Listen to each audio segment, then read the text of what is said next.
let's take a look at plants that really just keep on giving. Those plants that once they start flowering and you deadhead them, they will flower and flower and flower. Hello, I'm Rosie Hardy. This is Rosie Hardy Gardening. Now, there are certain plants that you can buy and they will have a long flowering season, but it is probably only 4 to 6 weeks and then they do not rebloom. And yet there are other plants that you can buy and put in the garden or put in containers and they will just keep on flowering. And a lot of the time that may be because they are sterile plants and therefore they need to keep flowering to try and produce seed. Other times they are just things that just want to flower. And if you deadhead them and deadhead them correctly, you will get bloom on those flowers for a long season. And I'm meaning right the way through the summer into the autumn.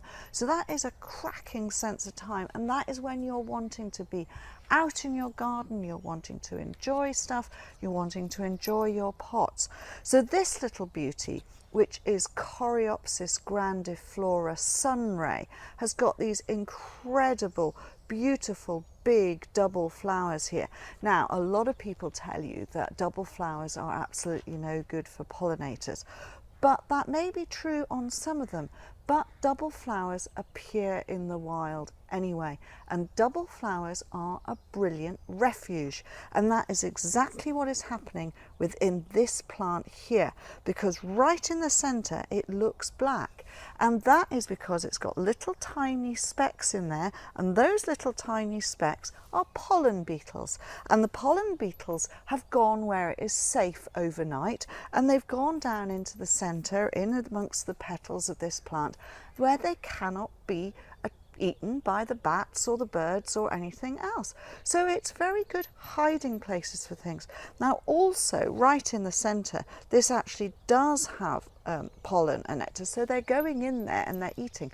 Pollen beetles are attracted to yellow, so that is where you'll find them. So if you wear a yellow jumper or a yellow coat or a yellow dress, skirt, whatever, in the summertime and the pollen beetles are out, you will get covered in them.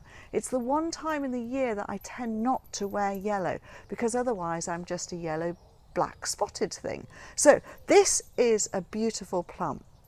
Once these actual flowers have finished, you would deadhead by going down to the next pair of flower buds here and leaves, because this flower bud's going to come out. So when these go over, they go a bit brown, you want to get rid of them. You can just pull them off and just leave a little stalk there, but that looks a little bit untidy. So just go down to the next one and then all of these. So once these 3 have done, you've got all of this next lot to come, and then lower down all of these other buds, and the buds themselves look beautiful. They're like folded up parcels, almost a little bit like sushi in a beautiful green cup. They are really superb. They're lovely. Now this likes full sun, moderate soil, and it can go in the border or a container. Coreopsis grandiflora Sunray. Now, something that hasn't started to flower yet, but is brilliant because of its foliage. So you're getting something which is going to flower for a long time when it does start to flower, but before you get there, you get this incredible foliage. It has only just started reappearing out of the ground, so it hasn't started reappearing until the middle of June. It then just put on a rosette of leaf at the base, and then suddenly it's put on these spikes, and these flower spikes are going to go up here, and they're going to get to somewhere around about 2 feet before they start flowering, so that is 60 centimeters. So this has got the same again to go, plus a little bit, but in that time it puts on these huge big leaves with this lovely burgundy chevron down the bottom here. Slightly hairy leaves. They are a shade lover, so that's really helpful. They love to be in the shade, and when it does start to flower, it puts on these really dark burgundy wiry stems which go out around about 20-25 centimetres, just under a foot. They're covered in little tiny, what look like orange dots from a distance. But when you look at them closely, they're tiny little flowers, and because they produce them en masse, it is just the most amazing thing. This is Persicaria virginiana var filiformis. So this is a really great plant for shade. You can put it in a container, it will tolerate slightly drier conditions, and it doesn't need staking. It holds itself up really well, so that is great. Width wise, probably somewhere around about 18 inches, 45 centimeters, so that is what you'd expect. And when the flowers are out, because I told you the growth, the flowers come out a little bit taller, so overall height is going to be nearer a metre, but it's a really striking architectural plant, used a lot in this sort of jungle style gardens, but it fits into the normal garden, so somewhere shady, somewhere drier, and it will be great.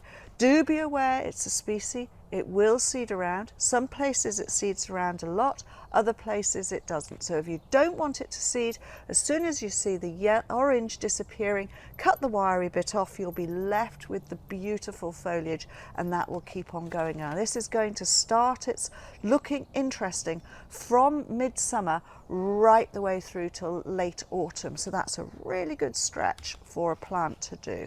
So that is that one. I'm just going to come back to this one because I forgot to tell you how tall and how big this little sunray is going to get.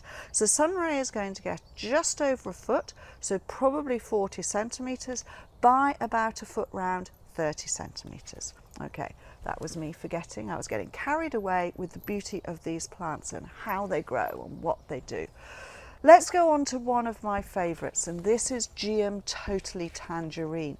Now, Geum Totally Tangerine has changed the way that people perceive geums and the fact that they flower, and the breeding has got to make you some beautiful colours in them and different heights. Geum Totally Tangerine is one of these ones which is actually quite tall. It can get up as tall as 3 feet, so that is 90 to 1 metre, and then at the base you're going to go out to about 18 inches, 45 centimetres. It puts on these lovely stems. They tend to be a little bit more upright most of the time. This has just got a little bit lax because it's been inside. And you will get beautiful young flower stems on it. You'll get ones which are maturing, and then you'll get ones that are going over. And this is important to understand because this is how you would be deadheading this. These are the ones which are going to give you all the show now. These are just finishing. So this one's still got a couple. This one has still got a couple of flowers on it. You'd probably leave it there. That one has completely finished. So this one is of no use anymore. It's not doing any good to the plant. So what you do is you go down to the base of this stem and you're going right into the bottom of the stem, and you would then cut that out down there. And that is then taken out. So this stem, all it has got on it is dead flower head. You've taken it off right at the base. That will then encourage all of these. It's got a new one here. It will then put up more. Once this one has got that way, once a week, go round, just see whether there are any stems that need to be taken off. You noticed anyway, they don't really show up as being dead heads because as they go over, they die in a way where you're left with something which is insignificant when you've got a lot of flower all there. Now these will tolerate heavy soils, so they'll go in clay, they'll go in lighter soils, they'll go in sandier soils, but they are a fantastic addition to the border. Geum Totally Tangerine has been flowering here in the UK this year from April, and it will rebloom right the way through till the end of September. So that is a great length of time to have something. So it'll just be popping up with these arms all the time. Sun, part shade, prefers sun, so the part shade that you are going to be putting it into is where it has sun for part of the day and then shade for part of the day. And just watch out, if it does get a little bit dry, just give it a little bit of water and it'll come back up, absolutely no problem at all. Geum Totally Tangerine, so that's a really good form. So we go from something really quite tall to something that is very low and very spreading. Now, do be aware, this little plant looks wonderful and it is a great plant, but it does have expectations of taking over. Just be aware of that, because probably, as you can see, coming out of the bottom of this pot, there are little growths coming. So they're coming there, they're also coming out of the bottom. So this runs, it's got little white runners. I don't know if I can get it out of the pot. Oh, here we go. Okay, so do you see all of these little white runners? And actually what is more interesting are these shaped growths on the bottom of it. These are little tubers, and these little tubers, they look like little aliens, are going to run around and make new plantlets. So there are lots of those in there. So that just shows you how much it's going to try and take over the world. That is not a problem if you've got really dry areas or you've got paving. So I have seen this looking absolutely beautiful in York paving, which only had grit and sand as its central pieces, allowing plants to grow through. And you put this at one end and it will go all the way through it and align beautifully all of the paving. So put it somewhere where it's not in your good border, but if you don't mind it, because it is a great ground cover, look at this beautiful violet, blue to purple flower that you've got on here. And then you've also got seed pods. So not only is it going to be very successful by running around all over the place, it's also a great seeder. But it flowers and flowers and flowers. And once you've finished the first crop, you can then cut it back down and it will then come back up and it will flower again. But it is a fabulous colour for this time of the year. It just looks great. Full sun, part shade, not too much shade, so light shade really, but full sun, free of draining soils. This will be very happy and it will run around and look good. So that is Scutellaria scordifolia, also known as the skullcap, and it's a great little plant. I love it. Very easy to divide. I can't tell you how far it will go sideways because that's up to you as to how you're going to grow it. Yes, you can grow it in a container. Height wise it is as it is here in the container, just under a foot, so around between 20 and 25 centimetres. And if you put it in a container, it will grow and be like this and look fantastic. So it is a fabulous plant. Plants that flower and flower, now it's not just always the fact that they flower and flower with because that's how they want to grow. It's also because they are used to the fact that if they are eaten by animals or something like that in the wild, then they need to regrow to be able to set seed. So that is half of the reason why a lot of plants will regrow once you cut them back down again. This is the beautiful Verbena Bampton. Verbena Bampton has glorious dark purple foliage, especially early on, and it does like to be in full sun. Really good strong sun and you'll get much better purple foliage. If it goes slightly shadier, like this one has been a bit shadier, that tends to go a little bit brassy and a little bit, but it's still lovely. There's absolutely no problem with that. So you can put it in part shade. It has gorgeous wiry stems with lovely flowers, and it's already flowered all the way up here and it's just finishing off at the tip. Then it's got these side shoots as well, so it'll just be a haze of lovely lilac pink over this purple foliage, a really good combination.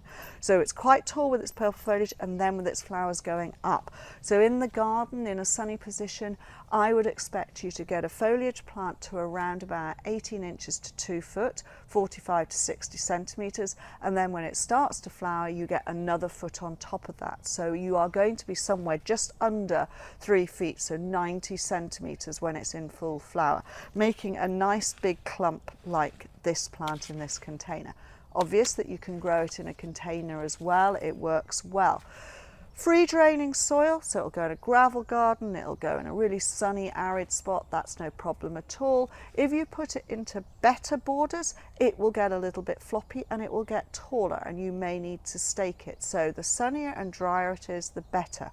Now this will go up, and this is a free seeding plant as well, so it will seed around quite a bit. If you don't want it to seed around, once you've had the first flush of flower, cut it right the way back down to ground level. And a lot of people don't realise this is what you can do. If you cut it right the way back down to ground level, it will give you a second flush of flower. I mean, it's still flush flowers even when it's up at the top, but you are starting to get it being the seed factory. So if you cut it right the way back down to ground level, give it a water and a little bit of feed, and hey presto, up it comes and it flowers, and it'll flower at around about 2 feet. It won't get to the full 3 feet, but that means you get a second flowering and it looks brilliant.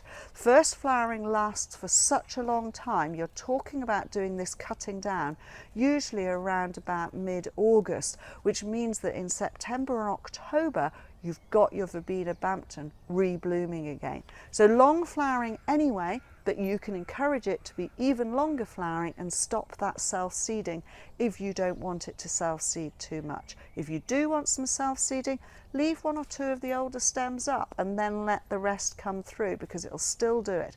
Really beautiful plant, Verbena Bampton. Remember though, drier areas, full sun, you get the best out of it.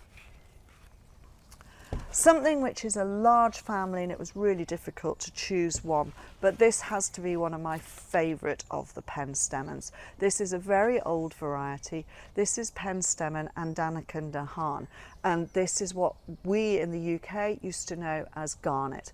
It is a beautiful, what I'd call a sort of burgundy red. There are shades of red. When you put this against the scarlets, you can see that it's not a pure red, but in isolation, it's a sort of burgundy red, and it's really beautiful. Now these plants again flower and flower and flower, and their first lot of flower will flower for a long time, because you get lovely flowers on every single leaf as you go up there. So you get a nice open head.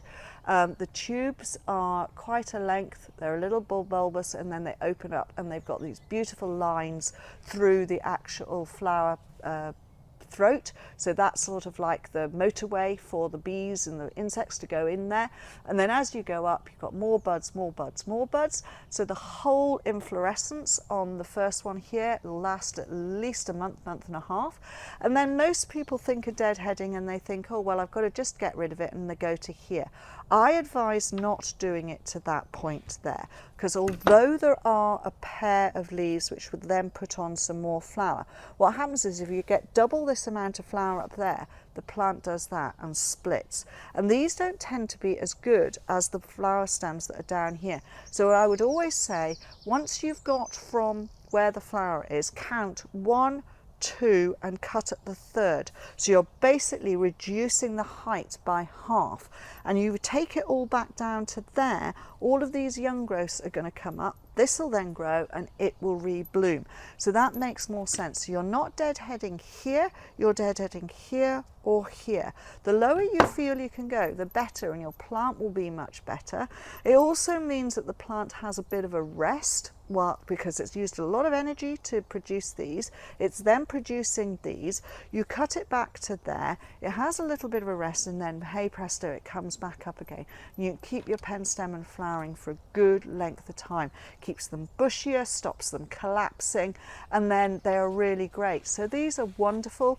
This is one of your mid-height, maybe slightly taller side penstemons, so it is going to go up to at least 2 feet, maybe a little bit more.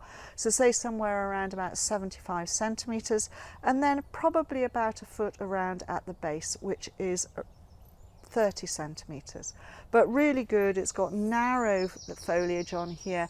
These are quite small. The older breeding was much smaller but many more flowers. The newer breeding has got much bigger flowers, and they tend not to be as hardy as these particular varieties are. I love penstemons, and there are so many different. It gives you this height but with beautiful flowers that are looking at you. So that is Penstemon Andenken Hahn, which is also known as garnet. And if you call it garnet, don't worry, because you know that's what we've known it as. So the last one I've got in this series of plant material that will really enjoy being in flower for the full summer is a campanula, and this particular campanula is Campanula lactiflora. Now it's called lactiflora because if you cut into it has a little bit of white sap, so it's got milkiness there. That is the lactiflora bit. It also has hairy stems, hairy leaves, so it can tolerate a little bit of drought, and its stems go up, they're really strong, they're sturdy, and up they go, and once you get to about halfway, then they start putting on these wonderful flower stems. They start flowering at the top there, big, beautiful, strong lilac blue flowers on this. It's quite a good strong colour, and you can see the inflorescence head is going to be huge when they are all out. So all of that is going to be a lilac blue. It's going to look stunning. This is going to make a big clump in the garden, and this is one of those plants that you would divide later on in the year. So this is going to get up to somewhere just above 3 feet, I would say between 1 metre and 1 metre 20, and then as a clump you're going to get at nearly 2 feet after 3 years, so 45 to 60. So a really good decent sized plant. It's not a runner, it's a slow spreading, clumping forming. So upright, flowering now, and again it's one of these ones whereby it goes up, it flowers, it looks really good, and if you cut it then at the end of all of this flowering here, and you go down again a couple of leaves and cut to a lower point, it will then send up a secondary flowering. That secondary flowering will not be as tall, so just be aware of that. This is for the middle of the border, so when you do cut back for that secondary flowering, I mean this is going to flower for ages anyway as it is, so it's a really long, really good doer.